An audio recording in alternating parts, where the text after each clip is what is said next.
Hello, Parent Footprint listeners. Today's show is another Exactly Right favorite. We are rewinding to October 28th, 2021, our 133rd episode, when I had the pleasure of sitting down with Karen Kilgariff, co-host of My Favorite Murder, along with Georgia Hardstark, superstars in the space and co-creators of Exactly Right Media, the amazing media company that we have the privilege to be a part of.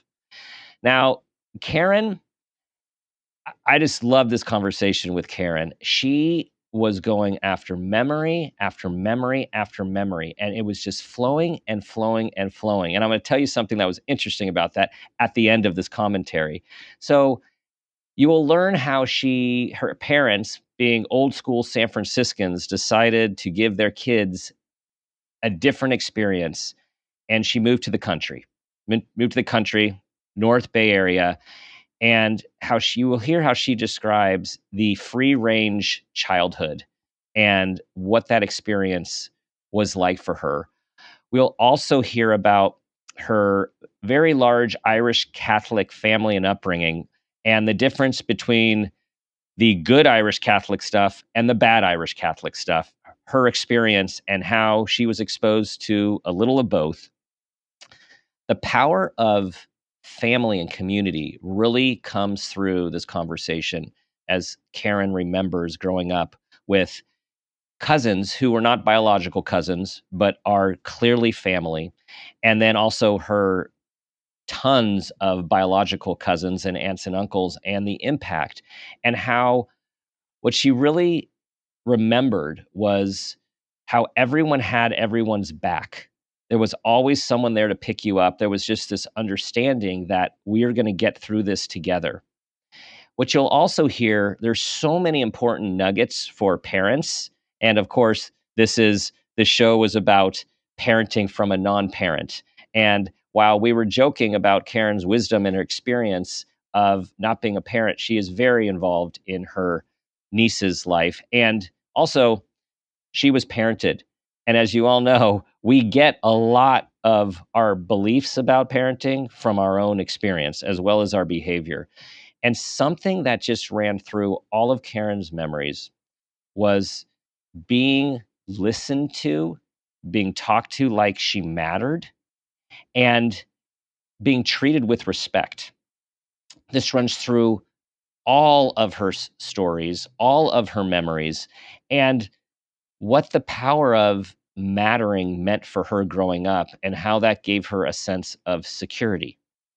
She also talks about the importance of parents realizing the separation between who they are and who their child is.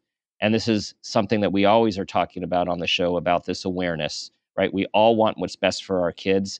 And at the same time, we have to realize where we stop and where they start and try to support them on their own path. Now, what everyone couldn't see during the show, as I was looking at Karen, is as the show progressed, I could see that she was tearing up a little bit and getting emotional, although you couldn't really hear it from her voice. And when we ended the show and we're debriefing, she was saying how much she was talking about all of her awarenesses about her childhood. And yet she said she was actually having those awarenesses as she was telling her stories. So her increased awareness happened with the reflection on her childhood and looking back with what she was given, the love she was given, the impact of family, the impact of mattering, and how that has impacted her life.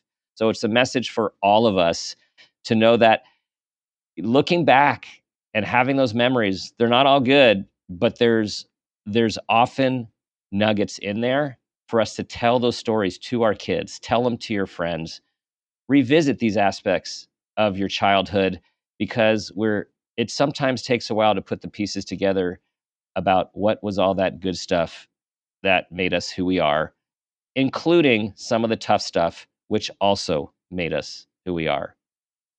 So sit back and enjoy this conversation with Karen Kilgariff.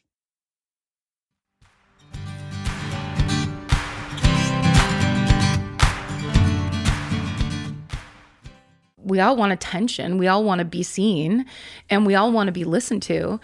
If you're not trying to do 4 things at a time, which I understand a lot of people have to do, but that kind of focused attention, I think many people bloom under that. And kids, for sure, even if they say something fantastical or whatever, it's like, well, then ask a couple questions. What are you talking about? Can you draw me a picture of that? That whole idea where it's just, we're just here to hang out together. So whatever we're going to do, let's do it. That's fun.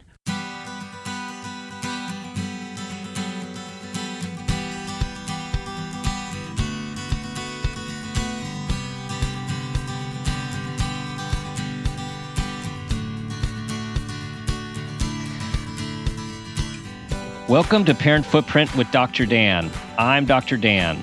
This show is about making the world a more loving, accepting, and compassionate place, one parent, one person, and one child at a time. The key to raising healthy and engaged kids is for parents to seek the same in their own lives while striving to be the best versions of themselves each day. No matter who you are or where you came from, with increased awareness, you can be purposeful about leaving a healthy footprint for your children, your family, and all those you care about, while living your own life to the fullest. Today's show is parenting advice from a non-parent with our very special guest, Karen Kilgariff. Hi, Dr. Dan. Hello, Karen. Let me tell you guys about Karen, although you all know about her. I'm going to tell you about her anyways. Karen is a stand-up comedian, writer, producer, and co-host of the hit podcast, My Favorite Murder. Together, she and FMF co-host Georgia Harstark founded the podcast network Exactly Right Media, an amazing network. They also authored the book Stay Sexy and Don't Get Murdered. Additionally, Karen's known for her work as a cast member on HBO's Mr. Show, as a writer on the FX series Baskets, and as a creative judge on True TV's talk show, The Game Show. She also co-hosts the podcast Do You Need a Ride with comedian Chris Fairbanks. Karen. Hi. So good to have you here and get into one of your many areas of expertise, parenting. Okay, so this is my specialty. Let me just tell you, your jam. Okay, so let's start with where you came from.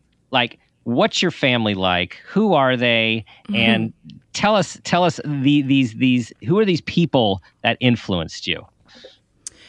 Well, let's see. I'm from Northern California. I was born in San Francisco, and I was raised, my parents had kind of a funny experience. They lived in a place called Park Merced, and when my sister was 2 and I was a newborn, she walked out the front door and was gone. And they, of course, my mother freaked out, and they were running all over the neighborhood, and she had just gone to the next door neighbor's house and was just like sitting with an old lady. But that's when my parents decided they should move out of the city. They wanted my sister and I to grow up kind of away from the city, that kind of, they had this idea because they were both from San Francisco. So they wanted us to have kind of a idyllic country, wide open spaces kind of childhood. And so we moved to a town called Petaluma that's 30 miles north of San Francisco. And that's where I lived from when I was, I think 2 till when I left for college. And it was great. It was, my parents are, my mother was an only child. My dad had 8 brothers and sisters. So there was a really nice range of kind of family dynamics kind of going on. We also had our next door neighbors, the Hospitallers, were very good friends of my parents. So it was almost, we called them aunt and uncle, and their siblings, cousins, but we weren't blood related. But we basically, it was almost like a co-parenting situation. We had adults next door and older kids next door that were a big part of our growing up kind of community and the way we grew up. And we really did have, it was the kind of place where we could, as 5 and 7-year-olds, walk down to the corner store, which was half a mile away.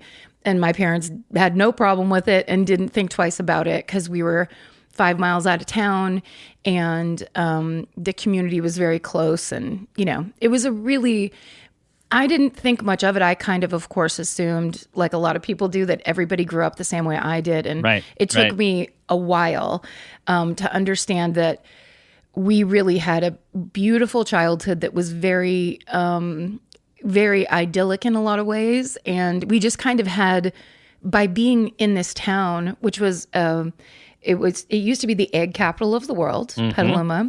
So there was like free range was just the standard. Like we didn't understand anything else. And of course, like there were cattle ranches like around the corner from our house. So everything we ate, everything around us was very, what you now pay $40 for at Whole Foods. Like Organic, that's what you got. Free range. Yes. Non-GMO, whatever. Right. Like we carpooled to school. This is one of my prouder brags.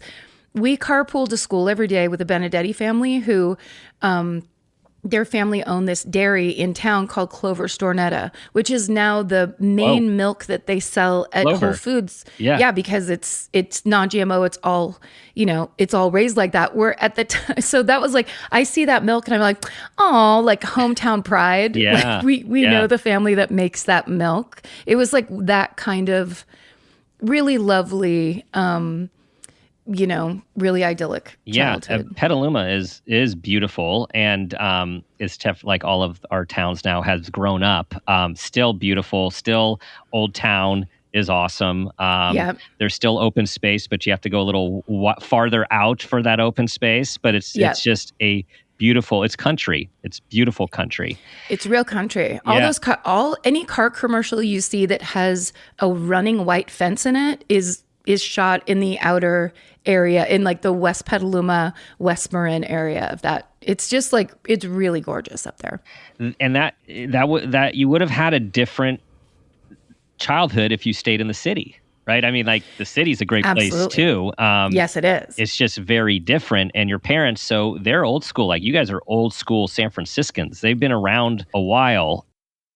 OneSkin is a skincare brand focused on keeping your skin healthy as you age. Founded by an all-women team of scientists, OneSkin is the first and only skin longevity company to target cellular senescence with their proprietary OS1 peptide. OS1 is scientifically proven to decrease lines and wrinkles, boost hydration, and help with the thinning skin that often comes with age. OneSkin isn't about looking perfect. It's about giving your skin the support it needs to stay healthy and strong, no matter your age.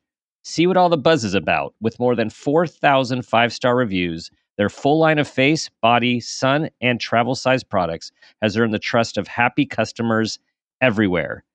You all know that I've been using OneSkin regularly for some time now, and I continue to enjoy the face topical supplement and eye topical supplement.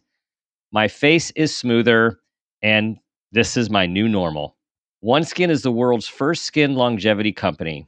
By focusing on the cellular aspects of aging, OneSkin keeps your skin looking and acting younger for longer. Get started today with 15% off using code FOOTPRINT at oneskin.co. That's 15% off oneskin.co with code FOOTPRINT. After your purchase, they'll ask you where you heard about them. Please support our show and tell them we sent you. Give us the backstory then on mom and dad. Like one's, your mom's only child. Your dad is part of a pack. Yes. What are the different cultures that they bring to the family? Well, it's interesting because sadly, my mom had a very difficult childhood. Both of her parents were alcoholics, and her father died when she was very young. I think she was 20.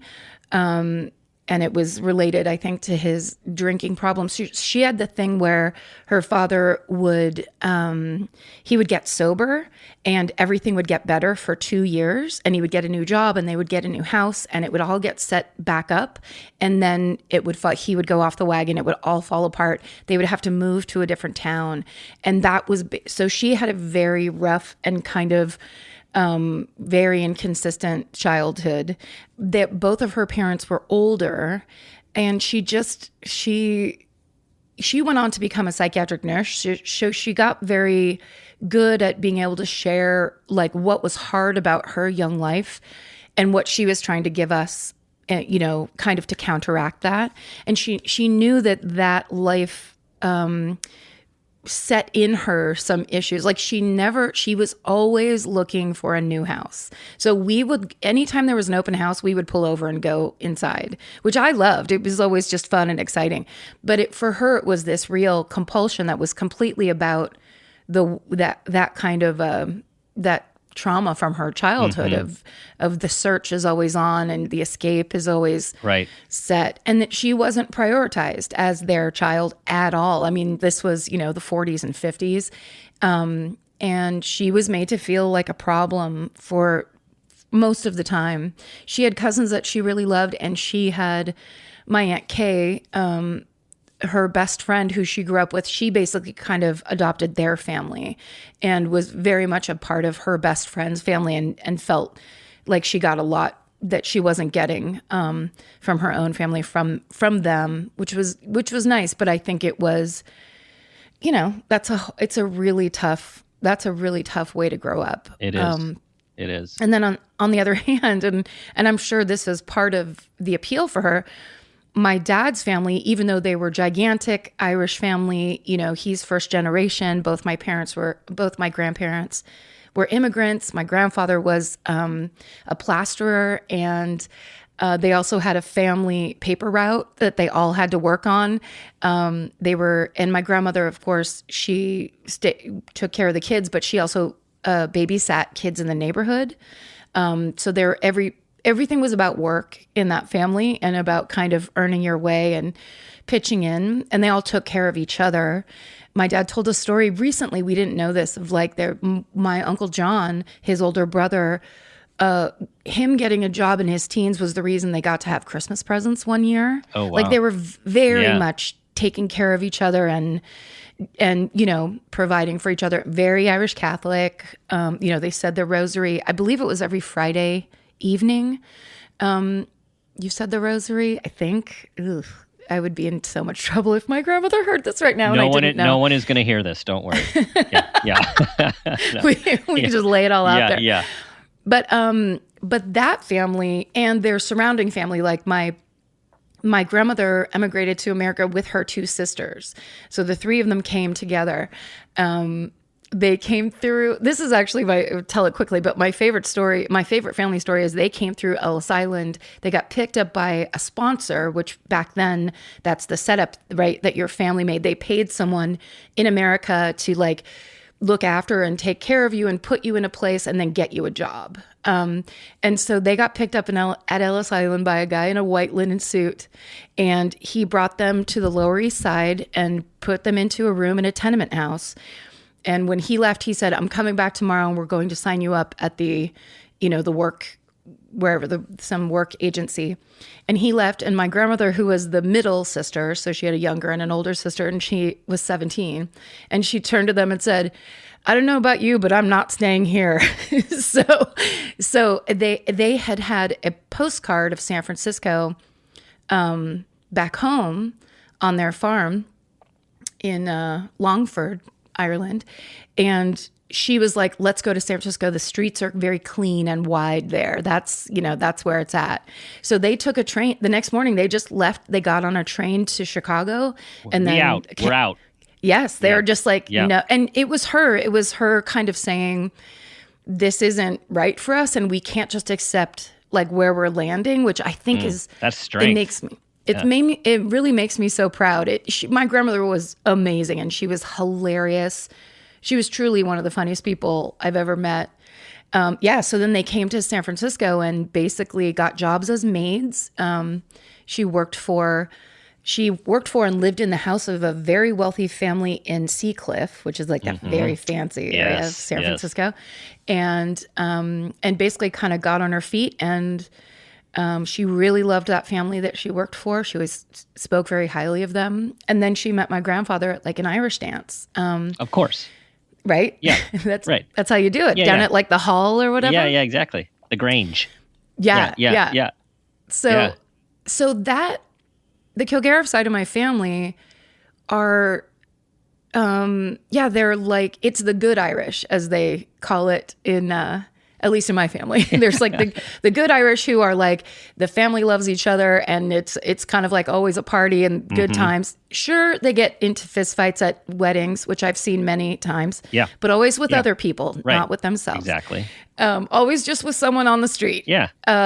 Yeah. But the bad Irish is more of my mother's side, which is a lot of alcoholism, a lot of mental illness that's untreated, a lot of kind of you have your fancy lace curtains in the front window, but it's covering up all the real sadness and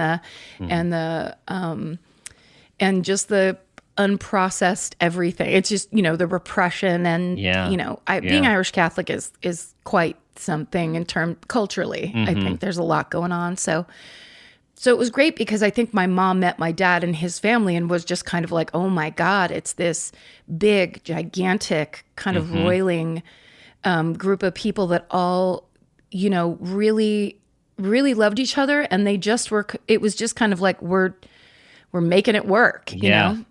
They were can-do people.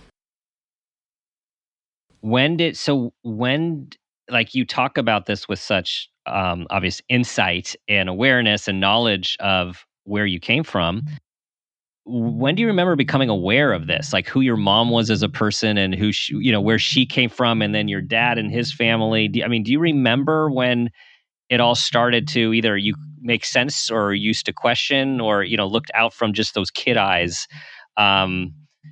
When we think our parents are just the most amazing people in the world, and then we're like, oh, they're human too. Yeah. Yeah. I think that took me a while because I think, I don't know. My mom was always just very upfront about, her mother, my grandmother, who was a great grandmother. Like I would have never thought anything was wrong with her. Yeah. I would have thought she would have been the best mother because she was an amazing grandmother. Like she loved hanging out with us and playing cards and, joking around. She would do this thing. We went to a place that's this beautiful place in Glen Ellen, which is like, it's so funny to have grown up in a place that's now this kind of destination. Yeah, it's a fancy place, whereas it used to just kind of be the country. But there's a place called Morton's Warm Springs in Glen Ellen. And it was basically, you drive and you're out in the middle of nowhere and there's kind of rolling hills around you. And then you turn left into this driveway and there is basically this place set up with these beautiful kind of terraced lawns.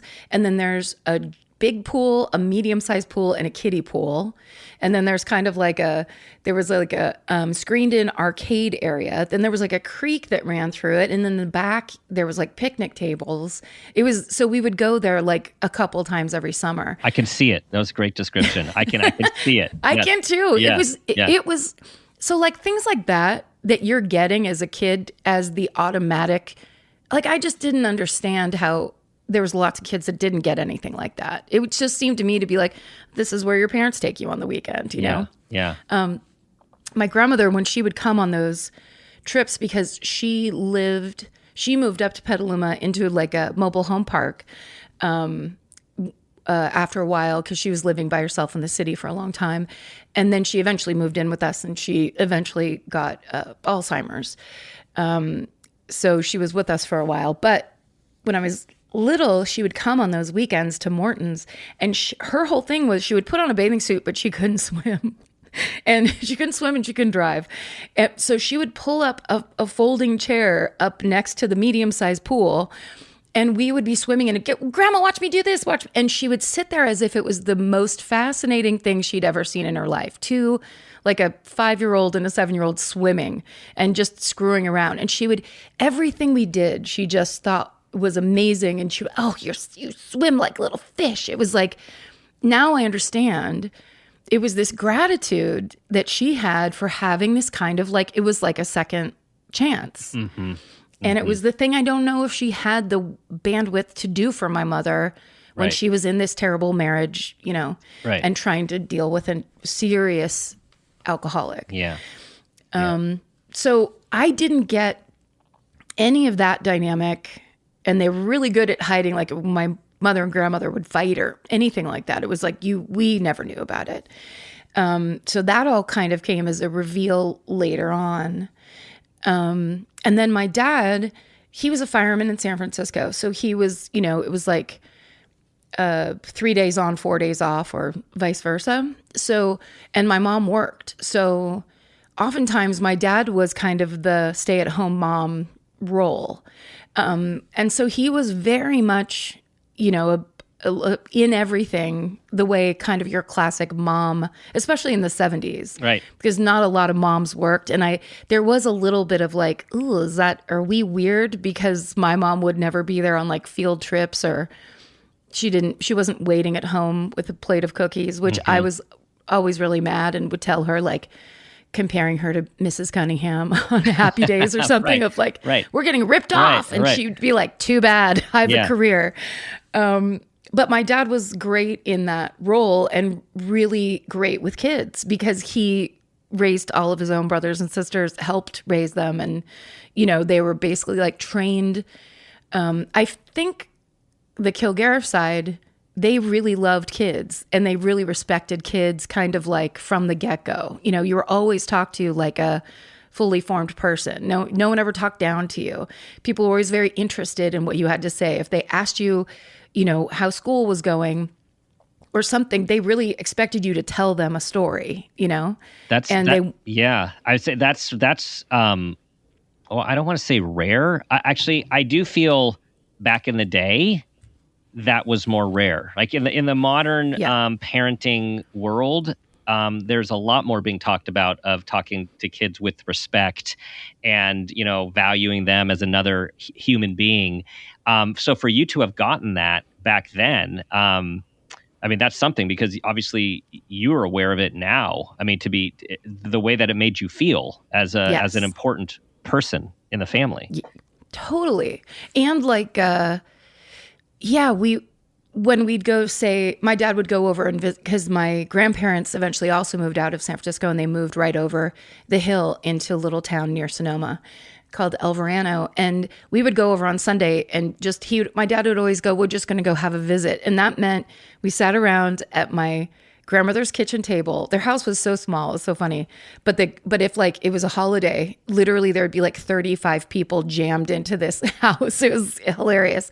But when you'd go for a visit, you would sit there. My grandmother always had a pot roast on the oven all day and night, no matter what was going on. You could always get a piece of pot roast, which is really hilarious and specific. But most of the time she would like sit down, she would serve coffee and some kind of a pastry.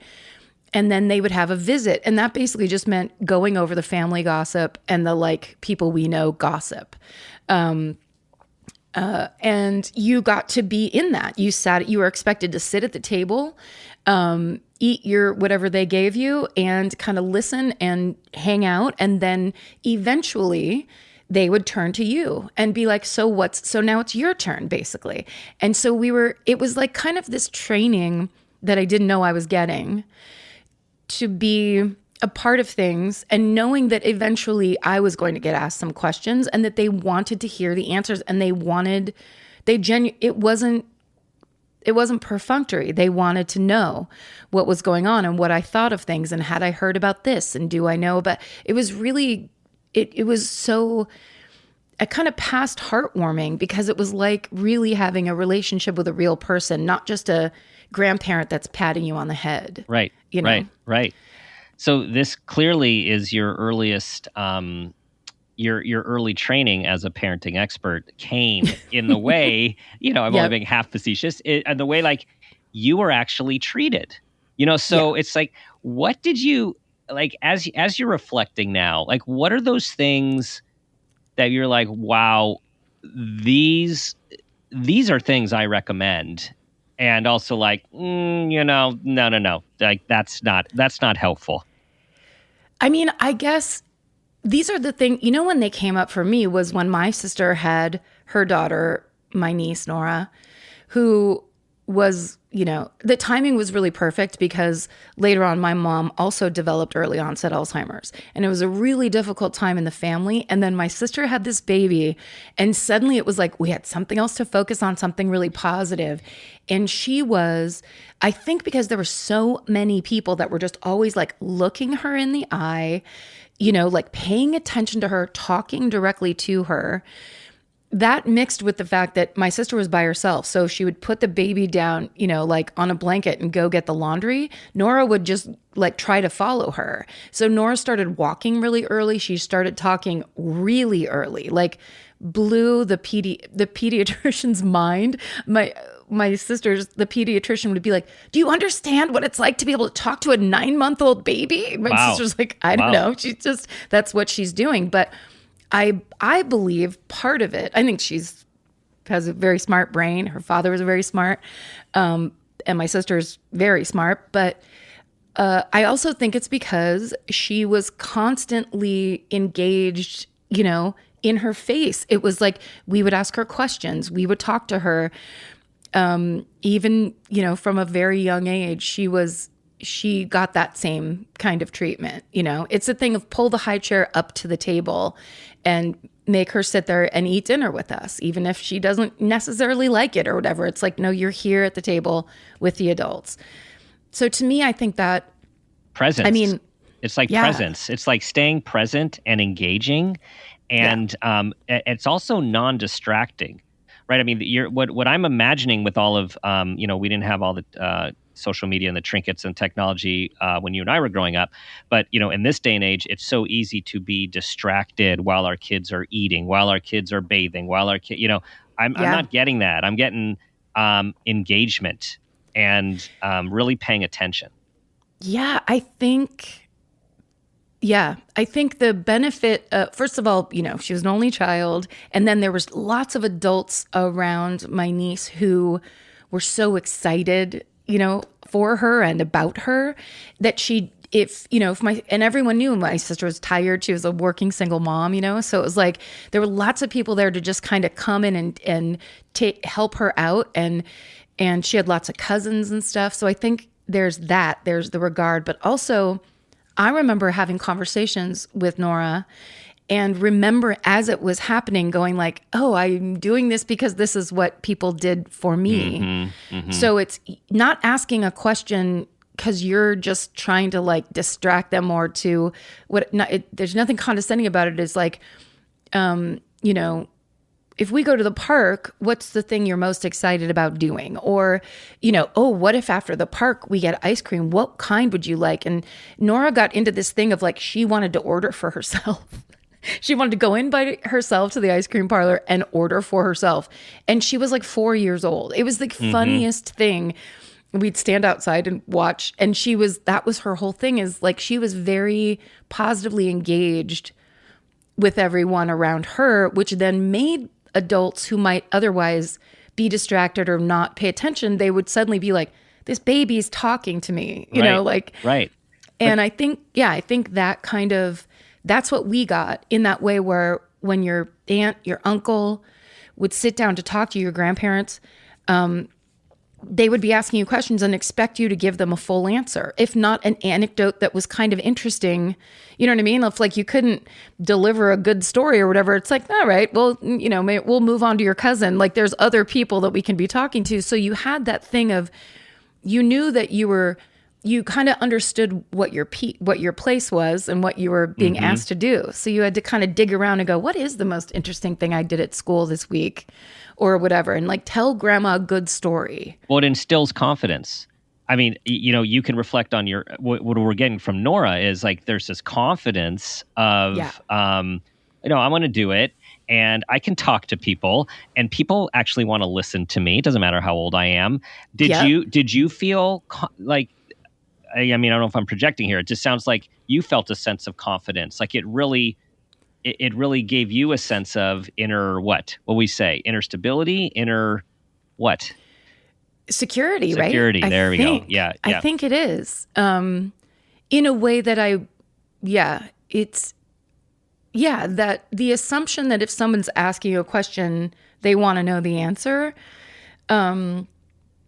Yeah, something about the conversational aspect of treating kids like they're just like anybody else at the table type of feeling. I think oftentimes not every kid, but I think a lot of kids really we all want attention. We all want to be seen, and we all want to be listened to.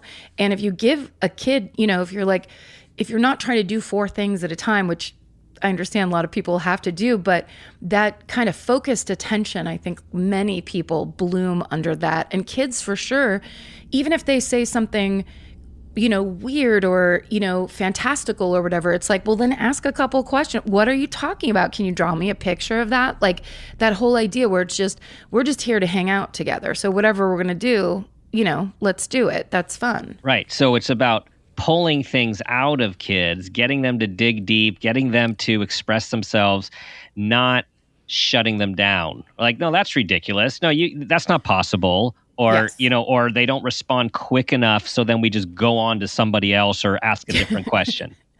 Or the thing that, and this is the kind of thing that if like my sister heard me doing any of this, she'd be like, oh, really? Oh, really? I guess you know everything. But my big criticism of the kind of parenting I see a lot of the time is me asking a kid a question and getting the answer from the parent. It makes me crazy where I'm like, if I wanted to talk to you, I'd be talking to you.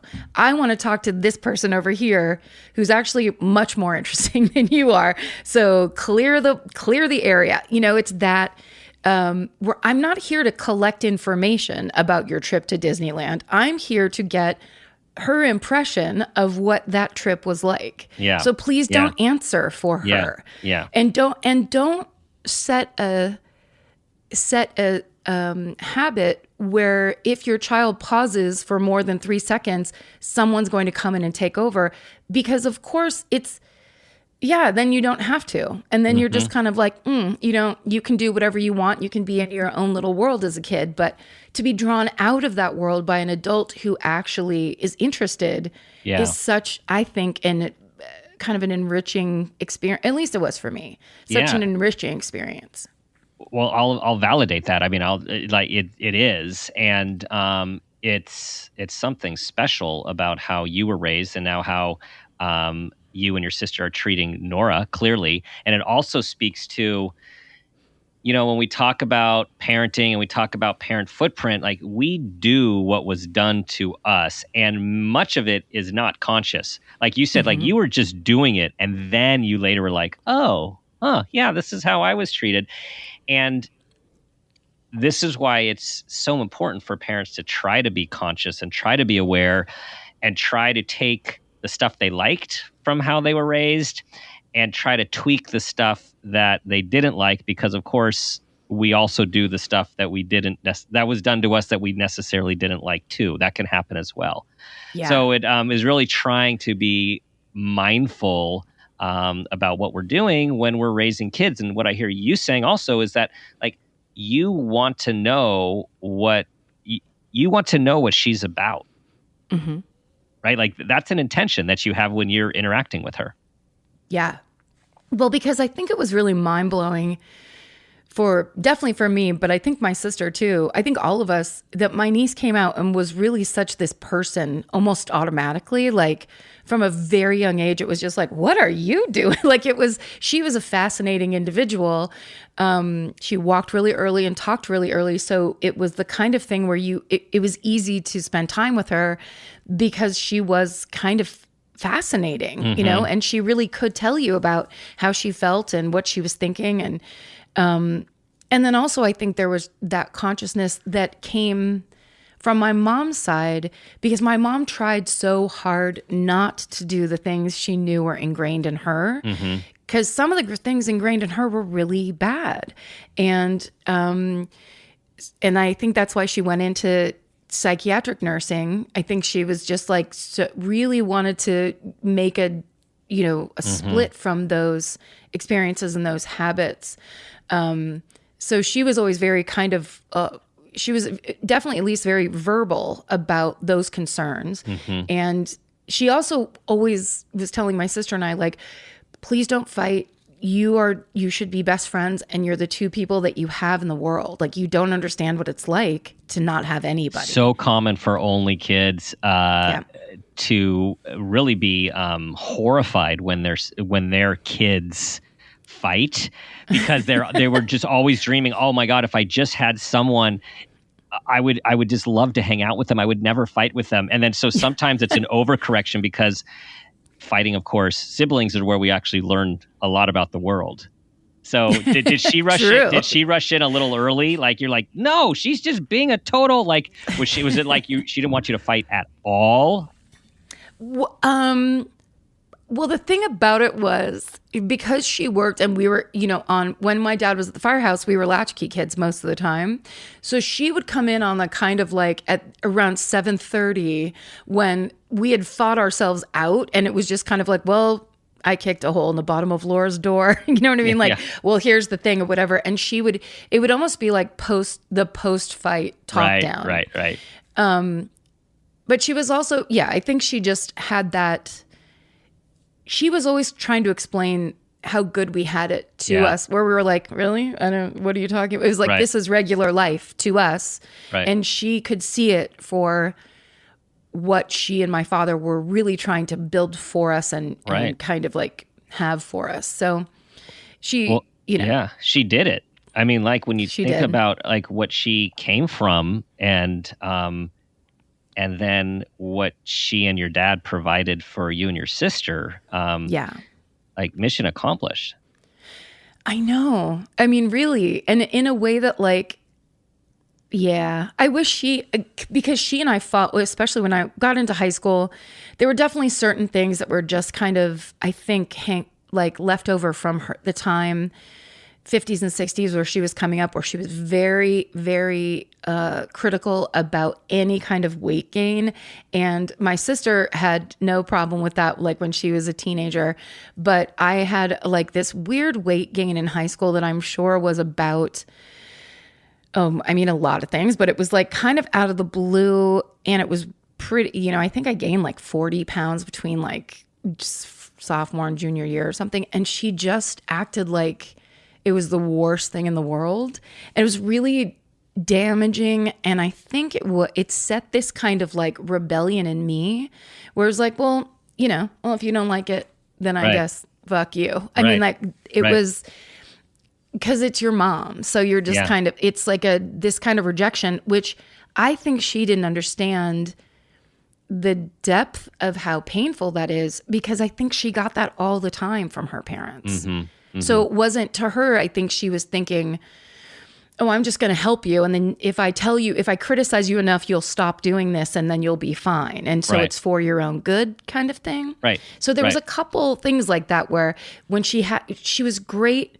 Like, my mom was the mom that all of our friends liked talking to. Mm-hmm. And she did it really well in like all these ways. But when she fell down, it was like on these areas that were super sensitive and that really sucked. So she and I had like a kind of a rocky relationship. And then it was just me kind of like always trying to, I think because I had such a solid foundation, I was like, I remember being like 12 years old and being like, me and my mom driving in the car, I'm like, I can't wait to move out of this town. And she was like, Karen, that hurts my feelings. And I was like, why?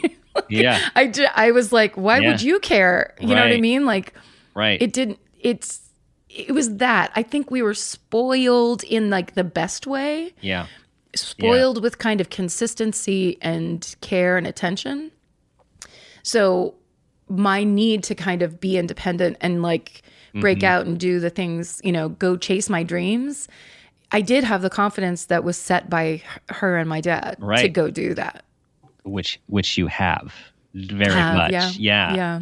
I just want to go back to that real point in time, because there's so many lessons in there for, you said, your mom's probably coming from a place of, first of all, probably being criticized for everything. And as you said, she's probably thinking like, well, I'm not criticizing you. I'm just trying to help you because I love you. Yeah. Which of course it wasn't really received that way. What can you say to parents, about when their kids are having changes, identity changes, physical changes, right? Trying things on. What would you say is the approach during those sensitive times? I mean, I can't even pretend that I know what the correct approach would be. This is really where I'm out of my depth. But what I would say is, I think my mom, because I look a lot like my mom and definitely did back then. I think there was a lot of identifying that was going on with her that I didn't understand, that it was, she basically thought she was talking to herself. Because looking back, when I looked back at pictures like years later, at the time, my mom was overweight. So it was kind of like she was talking to herself. Yeah. Yeah. And kind of like, if we both just get real tough about this, we're going to solve it or something.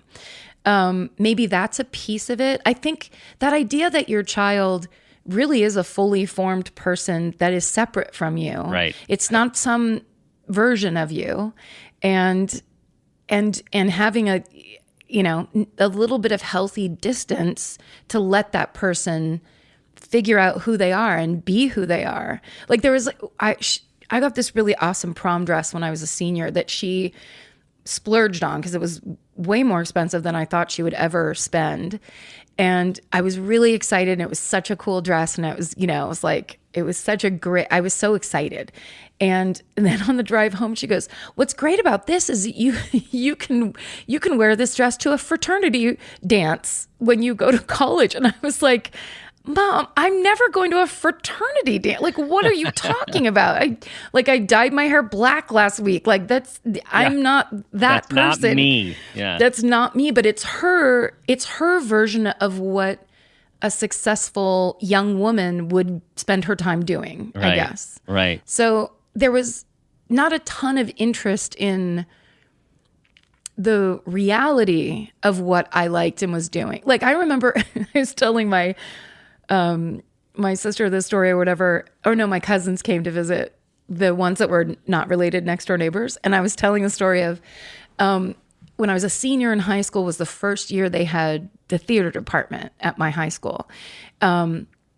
So of course, we all signed up for it or whatever. And so there was a night of one act plays, and we did Shirley Jackson's The Lottery, one of the classics.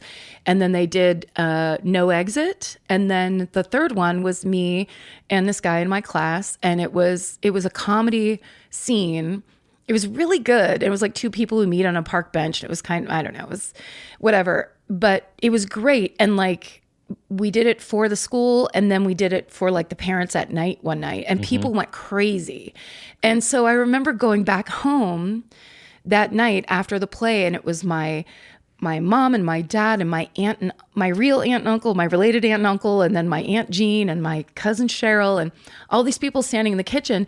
And when I walked in the house, they all were like, "Ah!" Like they were screaming. They were like, "You were so good. We can't believe it." And I was like, "You can't believe it? I've been trying to do like a show for you in the front room since I was 4 years old. Like, how did you not know I would be good at this when this is all I've been doing, showing off and doing voices and trying to, like be the center of attention?" And they were so shocked. And I was just like, you people, like this was mid 80s. It was so pre the helicopter parenting thing. Right. When the opposite.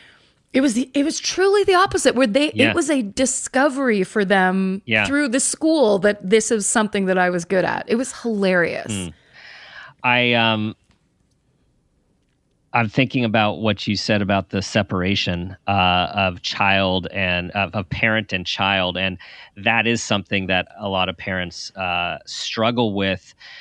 For lots of different reasons. I mean, there's so much pressure these days for your kids to be successful, and your kids to be on this team, and your kids, right, to be in this club and be with this coach and all of that stuff, that it starts to merge, because it's almost like your child, how they're doing, how they're feeling, what they're producing becomes representative of like how you are as a parent. And so I'm saying that to everyone also is like not judgment or blame, just like more of a, like, this is a reality of a situation. And what you're saying, Karen, is like so important to know where that line is of who am I, who are they, and to be aware of like, if you are concerned about your child's choices or your child's health, it's like to check yourself first before you just kind of come out with it.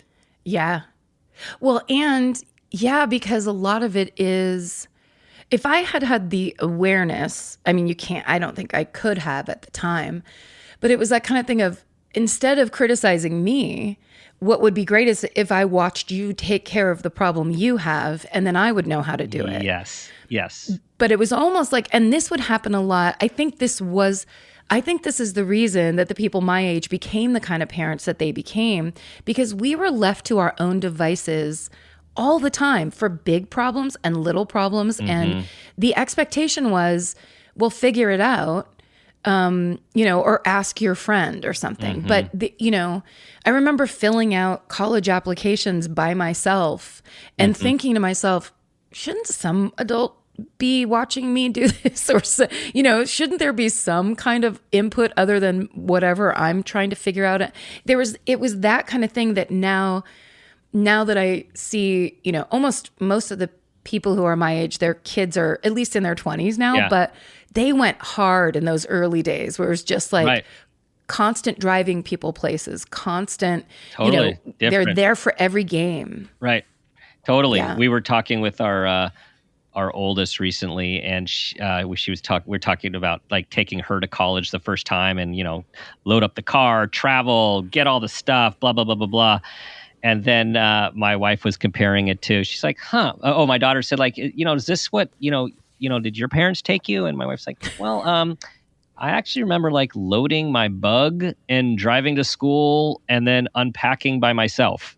Like it was a completely different experience. So I think you're making a good point. Like there is some maybe correction or maybe overcorrection from some of the independence. But also you said something super, super important that applies to so much. You said, if, the best thing your mom could have done if she was worried about my health or my weight is take care of her own. And, and that just goes back to like, I hope like parents, we can feel as parents that, gosh, the only thing we actually can control in life tends to be, most of the time our behavior and how we live our life. We can't always control it as much as we want, but trying to control others, particularly our kids, it never works well. Particularly when you have teenagers, right? It just does not work well. But our kids are looking to us, even when we think they do not give a rat's ass. They are looking to us to see how we're living our life and taking notes and making their own adjustments based on that. Yeah. I mean, what's funny is it all kind of makes sense to me. And it's the kind of thing that I'm starting to really, especially in quarantine, got into. Because my mom would come home at like 7:30 or 8 o'clock after having worked at a mental hospital, having been the head nurse at a mental hospital all day long. And she would call us like at 5:30 and say, will you please clean the kitchen? Will you please take out the, hamburger? Will you do this? Will you do that? We would never do it. We wouldn't do anything. So she'd walk in the door. We'd be laying on, across all the couches watching TV. And she would just be like done. And then she would have to start dinner. And so the making of dinner every night that she had to do it was a burden. It drove her crazy. She hated it. We'd order out all the time. And then when my dad was home, he would make it and it would all be great. And when she'd come home from work, we'd all be set and we'd sit down to dinner.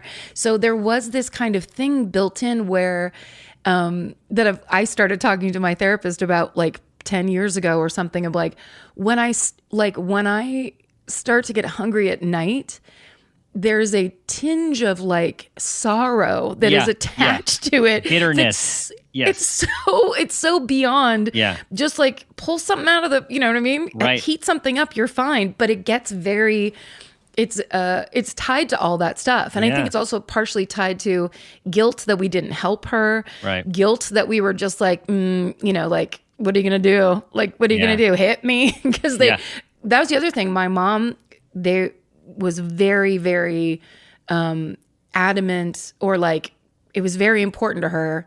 We never were hit. We were never threatened. Right. We were yelled at, of course, but in a way that like they almost instilled all the rules when we were young. So we didn't have to get yelled at because we knew just don't do that. It's going to cause problems or whatever. But there was never any kind of hitting or anything. That was a conscious decision, right? There we go. Like something big. that they were not going to repeat. Yes. Yes. Hugely important. And I'm glad you got those great meals. Everyone knows that firefighters generally are amazing cooks. Truly the best. Yes. Yeah. Yes. Yeah. Yes. And we would get it every once in a while. And I have to say, my mom did have a couple of those like Campbell's soup 70s recipes that were so good in how bad they were. Like minute rice, 3 soup chicken, and like frozen corn. Yes. You know, there were some things that she did well, but it was like now my sister is, I can't say a thing about our mom or the way she raised us, because my sister's like, you have no idea. You have no idea how hard it was for her.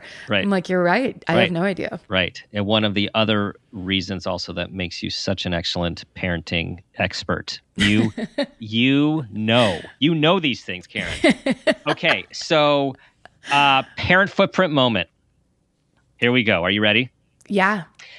So tell us about a time that you became aware of yourself as an individual or an awareness of your parents, and that new awareness had a positive impact on yourself and those you care about and your life. Okay. Well, the first one I thought of was, it's about my dad, because my friends' dads, there's some that I never saw. Mm-hmm. Like in the 70s, dads weren't around, or they were kind of in like a weird smoky, brown liquor background kind of thing, or they were in the TV room watching Smokey and the Bandit by themselves. Mm-hmm. It was very like non-nuclear in that way. Except for my dad, who was kind of the one that was like, he was standing there on the playground with the moms. You know what I mean? Like he was in the mix so much. He went on field trips with us. It was great. And there was a time, and the earliest one was, so he used to have to drive me in the morning to go get shots because I had really bad allergies as a kid. Mm-hmm. And so I would go get shots, I think Monday, Wednesday, Friday, or something like that. And it was in the town, Terra Linda, which is a little bit south of Petaluma. And there was one morning, and this is about as 70s as things can get. So I was probably 6 years old. And he wanted to run into the Safeway to get a newspaper, but he didn't have any change. Or the newspaper, like, dispenser machine was outside, but he had to go in to get change. So we were standing next to the newspaper machine. He goes, wait right here, I'll be right back. So he left me outside the store, which was absolutely standard at the time. Yep. And as I was standing there, an unhoused man, we'll say, came up, dressed very shabbily and almost scarily. He kind of looked like, he looked like something from the Saturday morning live action shows. You know what I mean? Like Sigmund and the Sea Monsters. You could almost not see a person underneath all the layers of clothes, really dirty face.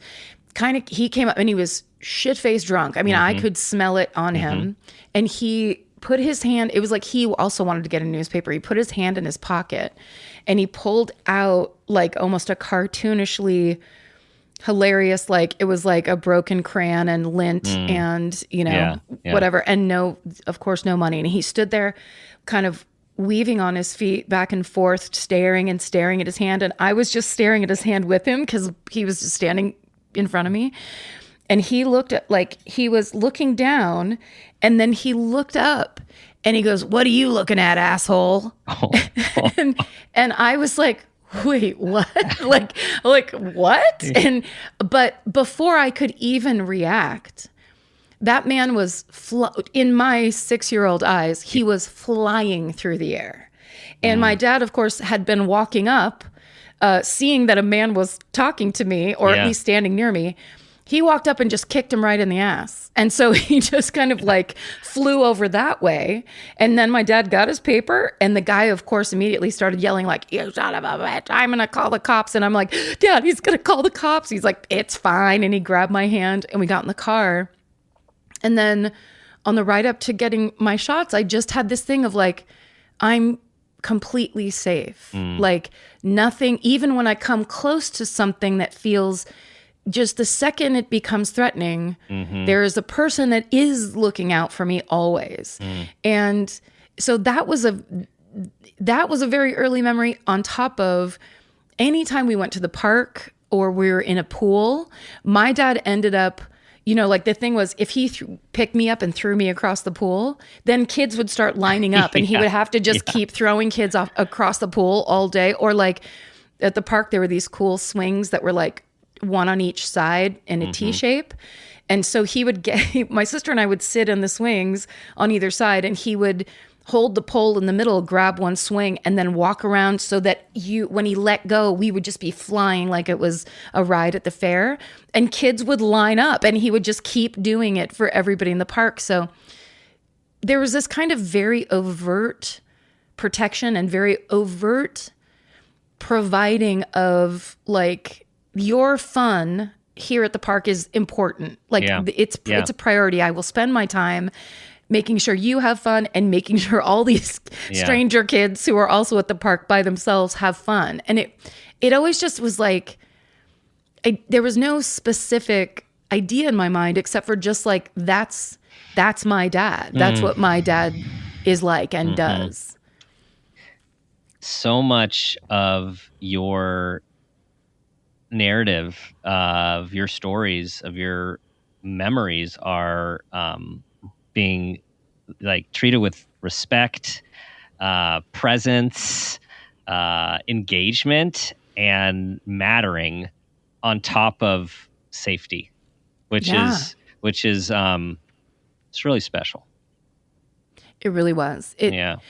I the first, and this, it's kind of embarrassing to say this, but one of the first realizations of how much that was true for me was when I moved to Los Angeles. So I was like 24 years old, and we went to my friend's Christmas party, and she told everybody, please bring an unwrapped gift. And so she kept kind of reminding people. And when we finally got there, I gave her the stuff that I brought, and I'm like, God, those seemed like you really went crazy on the unwrapped gift plan or whatever. And I was kind of like, obviously this is a big deal to you. And I was being very sarcastic about it. And she goes, well, yeah, that's just because one year my mom said that we weren't going to have Christmas, and then we actually opened the door and somebody had done it for us. So it's really important that I do it. And I was standing there like, first of all, I was so embarrassed that I was making fun of that to her. I never thought about the fact that just was not a reality in my life. Yeah. And it was so humbling and so like, it just made me realize like the depth of which, because that's probably what both my parents, they had to deal with at some point in their lives. Right. And that just this idea that I had that level of that, I think that's privilege, when you don't even consider that kind of experience. For sure. Yeah. And I was old. I mean, old. Yeah, old. And we're air quoting that. Yes. Yeah. Thanks, Karen. Thanks for sharing your story, your life with us. There's a lot in there, and this is why we are talking about parenting advice, because as we talk about this in a bit tongue in cheek, in reality, the parenting advice that comes through you is completely out of your experience of how you were parented by your extended family and your parents. So yeah, I was lucky. I feel very lucky. Yeah. Thanks for letting me talk about it. Tell everyone about the network, the podcast, what they should be looking out for. Let's see. Well, the network is Exactly Right Media, which is a Parent Footprint with Dr. Dan is on, which we are so excited. Loved that idea that Georgia's like, my cousin has a podcast. We're like, what? And the idea, I really do love this podcast. I love the idea that people can listen and get such good, kind of beautiful advice from you. It's really nice. So we're just kind of always working on new podcasts. We have Waiting for Impact coming out, which is with Dave Holmes. That's about a little known boy band that kind of came and went in 1991. And Dave basically he's trying to figure out where they went. And that's coming out, I think, in 2 weeks. Might be next week. We'll let you know. If you follow Exactly Right on social media, you will absolutely know. And then my favorite murder, we took a very long summer break for the first time in 5 years. Yes, you did. It was great, and we really needed it, and we're very grateful to be able to do it. But we're back now with regular new episodes. So anyone who was waiting for us to come back, we're back. And yeah, everything else you can kind of find out on our socials. I think that's about it. I think that's it. Yeah, check out exactlyrightmedia.com. Everything's on there. myfavoritemurder.com. Stuff is on there too. Amazing merch too. You guys are not going to want to miss the merch. Yes, the merch, our passion. Yes. Yeah. All right, everyone. That concludes another show. Tell everyone about this episode. Have everyone become a member of our community. We take everyone. We love everyone with joining us in our mission about making the world a more loving, compassionate place, one person at a time. Try to be that person you want your child to become. They're always watching, always. And ask yourself the question I ask myself every day. What footprint do you want to leave?